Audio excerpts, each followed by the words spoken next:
All right, so this is my lecture on vectors. I'm going to try to describe this as simply as possible. Um, Vectors are something that should be pretty intuitive. They're real nice. You can draw them, um, and they're very useful. All of linear algebra uh, essentially deals with vectors. Well, I say all. Linear algebra is kind of focused on vectors. Any kind of physics class, you'll spend a lot of time with vectors. Any engineering, you'll get very comfortable with them. So some terminology you need to know: scalars. These are just the normal numbers you've been working with your whole life. Vectors are these new things. Uh, they have magnitude like a normal number. So like 3. 3 is a nice boring scalar. You could also think of that as the magnitude of a vector. The difference is the vector also has a direction associated with it. Like say if my vector is length 3, I've got this vector here on the slide with an O at the, or a 0 at the beginning. I guess it's an O and a P at the end. So in addition to having some length, like say 3, it also has a direction. It's going kind of up and to the right. Okay. So the length of the vector is the magnitude, and it's just a normal scalar, normal number like we've dealt with your whole life. The direction, we normally talk about this using an angle. So for example, if we had, let me see if I can draw on this.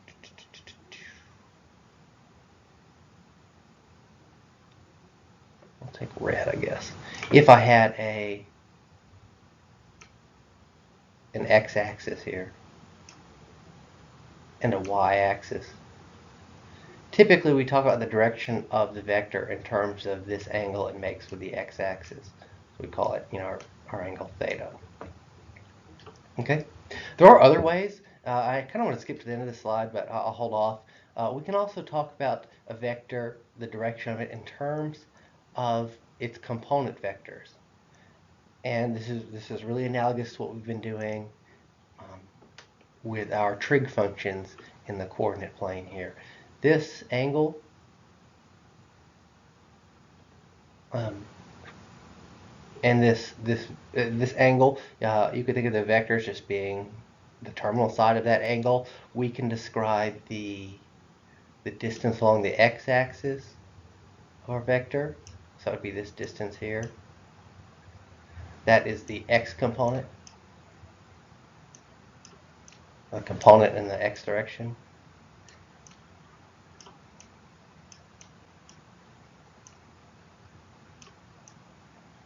I haven't tried to draw with a mouse lately, so you have to bear with me a little bit. That's like the x component of our vector, and it goes up in the y direction, some distance, and that's the y component of our vector. So that's another way of describing the direction component of our vector. We can talk about the distance it's gone in the x direction and the distance it's gone in the y direction, and that kind of has implicitly defined what angle this is. And that's what you'll spend a lot of doing in physics. A lot of time you're trying to break vectors down into their components, and we'll do just a very little bit of this at the very end of this slide. We don't have a whole lot of application, but I at least wanted to touch on it. First, we've got some kind of simple calculation techniques. So moving on to our next slide, we can multiply a vector by a scalar. So some notation issues. Let's see, the scalar product. They make this sound really complicated. I don't know why. Whatever. What we've got here, we're calling our vector bold-faced U, and there are other ways that you could describe this. Let me switch to a thick pen here. So let's say I had kind of this bold U as my vector. Just so we can get used to it, I'll go ahead and show you the other forms. You may also see this as a normal letter U with a little half arrow over it. It's just an arrow with the bottom part of your arrow missing. So that's another way you'll see vectors talked about. Sometimes we'll just use bold, sometimes we won't. There are a few different ways, and I'll try to lay them out. We can talk about them in terms of their their components, but I'll save that for the next slide. But these are the two typical ones. When you're just talking about a vector, normally you'll see a little arrow over it. I want to say that I've seen some physicists that use a little hat on the vector. But I think the arrow and the bold are most common. Okay, so we can take a vector and multiply it by some scalar or some regular number k. I don't know why I made this so complicated here. So I've got a bunch of examples here. If I've got my vector u here in the black. Well, if I multiply that by 2, all it does, it keeps the same direction.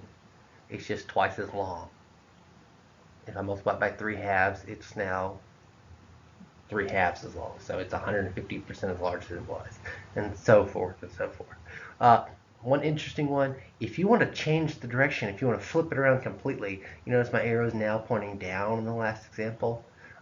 That's what happens when you put a negative in front of your vector. You can always flip a vector around 180 degrees by just making it negative. It completely reverses the direction. Okay, adding two vectors, I always like to think of it in this first form. If I've got two vectors a and b, I don't want to add them together. I just take one of the vectors and I put its tail end at the front of the other vector. Right, and keep it going. Keep it going in its typical direction. You can also think of it if they're both originating from the same point. You can think of how this would make a parallelogram. I don't really like that one because that's kind of hard for me to visualize, I guess. I don't know. I know a lot of people, these are the two most common ways of representing vector addition. So choose one and let it make sense to you. I don't know that we'll actually have a lot of this. I don't think I included any of these homework problems, but it's something that you'll cover in a physics class at some point. Okay. Subtracting, very similar.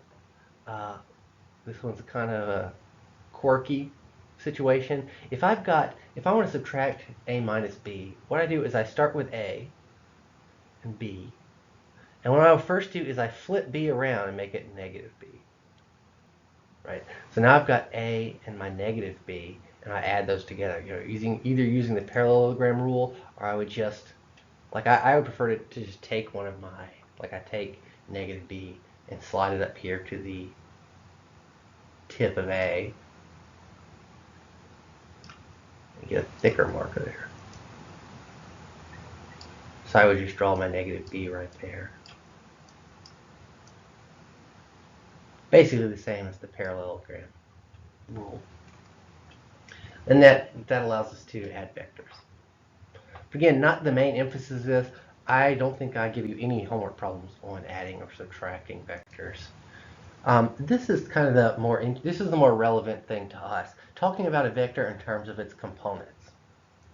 So it's very convenient for us. If we picked a point at the end of our vector, so if this is just a normal ordered pair in the coordinate plane, well, that first number, that's our x component, and that second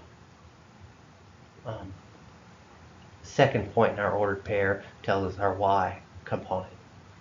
So a lot of times you'll see a vector written like that. U equals these little brackets AB. So that's a way of saying, this is another way of indicating that this is a vector and not just an ordered pair. So again, some other ways you may see this vector. So we can see, I'll mix up. I'll use a boldface U with a little arrow on it. So we can write this as, we've just done it here, we can write it as our A component, comma, our B component. The brackets. We'll also use some other kind of kooky notation. Well, we don't typically. We can talk about A plus B. And we're going to add in some letters. That's supposed to be an I and a J. So what this is something called a unit vector, which I don't want to get into. This just means that A is going in the x direction, this means that B is in the y direction. This is more of a linear algebra type way of writing these. Let me see, is there any other main way of writing these? Nothing's jumping out at me. These are the two main ones that I've encountered. And I want to say our textbook uses IJ occasionally. Okay. So how to find the magnitude? Finding the magnitude is actually really easy if you know your components. If you know a and b, if you know the distance that's gone in x and the distance that's gone in the y, well, how do we find the length of our vector here? Well, that's the Pythagorean theorem. A squared plus b squared has to equal u squared. A squared plus b squared has to equal u squared. And if we take the square root of everything, that tells us what u itself has to be. U, the magnitude of u, is just this. A squared plus, a squared plus b squared. Ooh, this is hard to write. Okay. You could also, using our trig functions, you could also find the angle. Tangent of theta, our tangent is the opposite over the adjacent. If we wanted to then, if we knew a and b, if we knew those components, we could find the angle itself really easily. What would I do? Well, that would just be the inverse tangent function.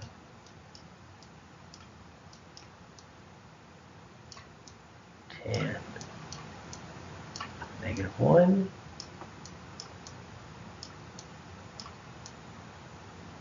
of b over a. So finding these things, there are calculations you've done plenty of times before, just a slightly different way of talking about it. Okay, so finding the magnitude and direction angle for u equals 3, -2. So you see they've given it to us in the component form. They've told us that our vector has a direction of 3, has a magnitude of 3 in the x direction. So I'll go ahead and kind of pencil that in. So in the x direction I've gone 3, right? And in the y direction I've gone -2. So I've gone down to -2. And you see right there, there's the tip of my vector. It's at the point 3, -2. So they want us to find the magnitude. Well, we're again using our Pythagorean theorem. We take our x squared, so 3 squared. We take -2 and square it. So that's what, 9 plus 4, which is square root of 13. If we want to find the angle of our vector, we use tangent of theta equals our opposite side, which is -2, divided by our adjacent side, 3. Then we take the tan inverse. I've added 360 to that to get it in our appropriate quadrant. We just found it for this angle here. They added 360 to get the positive angle for it. I mean, personally, I wouldn't care. I would be fine with the -33.7. I mean, they mean the same thing. This seems like this is a kind of redundant step. It doesn't say that this has to be positive, so I'd be okay with leaving this part off. Okay. So we just do the tan inverse of our y over x. Okay, so finally, the last way of talking about these component vectors, what do you do when you know the magnitude of your vector and you know the angle, but you don't know the components? So this is where you have to use some trig stuff. So let me draw this out for you. I'll draw out an example of this. So I'll use red for my axes. Okay, and let's say I have some vector.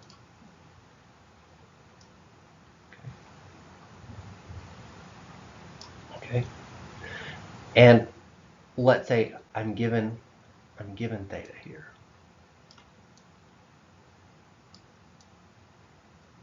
I'm given theta, but I don't know what this component is. I don't know what this y component is. I don't know how far up I went. Oh, I guess I also would have to have been given what the magnitude of this vector is. So if they've given me the magnitude, they've given me, this is what I'm given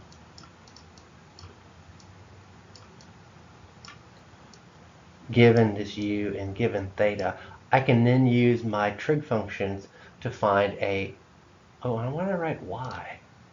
I meant b. Oh no, you erased the whole thing. Oh, great.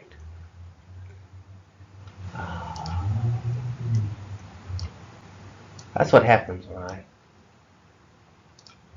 start using a new program. There's u, theta, a, and b.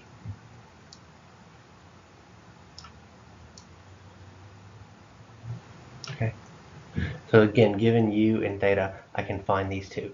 So b, I can relate that to, I'm given the stuff in blue here. I'm given theta and u. If I wanted to find b, I would say, oops, I'm not going to click erase again. I would say what relates the opposite side of the hypotenuse, and that's sine. So I'd say sine of theta equals b over the magnitude of my vector u. And then in order to find that b that we weren't given, I didn't know b. In order to find it, well, I just need to multiply by this u to get rid of it. I multiply by u.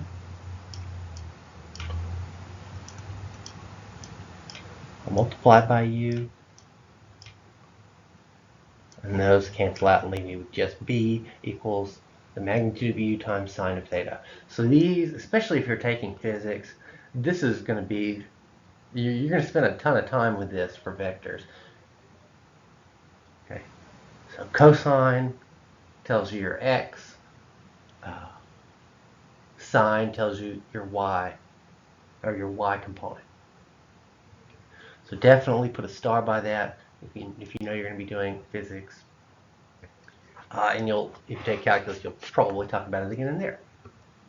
So here's an example. They've given us the magnitude of the director of the vector itself, 25, and they've given us the angle. So what do we do? Well, we just use those two rules. I want to do let's say I want to find a first. That's my x direction. So what I would do is I would take the magnitude of my vector, which is 25, and I would multiply it by which trig function? Which trig function relates to x's? Cosine. If you remember your definitions, cosine is x. If you're on the unit circle, otherwise it's x divided by your radius. Okay, so cosine of our angle, 41.7 degrees. And if you work this out, 25 times the cosine of 41.7 degrees, well, that's 18.7. If we want to find our y component, which we're calling b, it's just going to be 25 times the sine of 41.7. And conveniently, that's worked out for us right here. When you calculate that, 25 times the sine of 41, you get 16.6. Easy peasy. So I kind of sketched out a rough example for you. I looked through all of the questions in my math lab, and they were pretty crappy.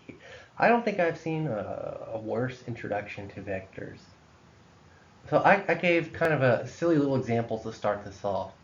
So I don't have any homework on these types of problems because there weren't any in there, and I haven't had time to actually go and create any problems in there. So I figured we would just work through this and see how it goes. So let's see. Michael's pushing a box along the floor by exerting a force of 39 newtons at an angle of 15 degrees above vertical. So you see here, I've kind of got a sketch of this. This guy's pushing on the box, and his force is not going straight. It's not going straight horizontal. He's going up at an angle of 15 degrees. So I'll go ahead and label that in our little box, our little picture here. 15 degrees above vertical, or above horizontal, I guess I should say. Oops. Okay. And they say the force he's asserting is 39 newtons. Oh, that's another good thing. When you go into physics, forces are always vectors like this. We always talk about force vectors. So this guy has a magnitude of 39 newtons. Shall we? That's one of the many units of measure for forces. At this angle, how much energy is he wasting due to his foolish human ways? So he's doing some useful work here, pushing in the x direction, but he's also wasting some. There's some energy going up. So that's what they're asking for. They're asking for this distance here. I'll switch colors just because I like to switch colors. Okay. So that distance he's wasting in the vertical direction is y equals what? It's the magnitude of our vector, 39, times the sine function. The sine of our angle tells us the vertical component of our vector. Sine of 15 degrees. But let's see if I have a calculator right here.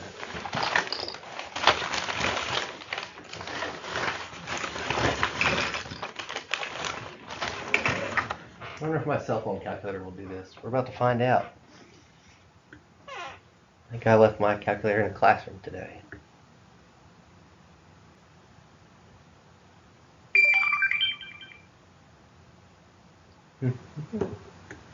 Okay. 39 times. Whoa. Okay. Okay. Take the sine of 15 degrees, and I multiply it by 39, and I get 10. I get roughly 10. I'll say 10.09 newtons, which is actually a lot more than I thought it would be. It could be I'm punching something in this calculator wrong. I've never actually used this for trig functions. Sine of 15. Nope, it's still coming out 10. So there you go. How much energy is wasting? That's a lot. That's like a quarter of his energy going straight up in the air. This Michael guy needs to get it together. So vectors actually, I think they're a lot of fun. I really enjoyed this part of physics. This is called kinetics, where you're just looking at, I think it's called kinetics, where you're just looking at little two-dimensional examples like this and trying to figure out where all the force vectors are. I always really enjoyed this. Don't let vectors throw you off. Don't let them scare you. Physics should be a fun experience. Just don't try not to get lost in the notation. And like I said, the homework for this section will be very easy. It's primarily just the basics. Can you break something vector down into its components? Can you take those components and find the magnitude of the vector itself? No great examples. You'll have to wait till your physics class to do anything like that, unfortunately. But here's just a taste of it for you. So I believe that's it. Thanks for sticking with me if you made it this long, and I'll see you next time.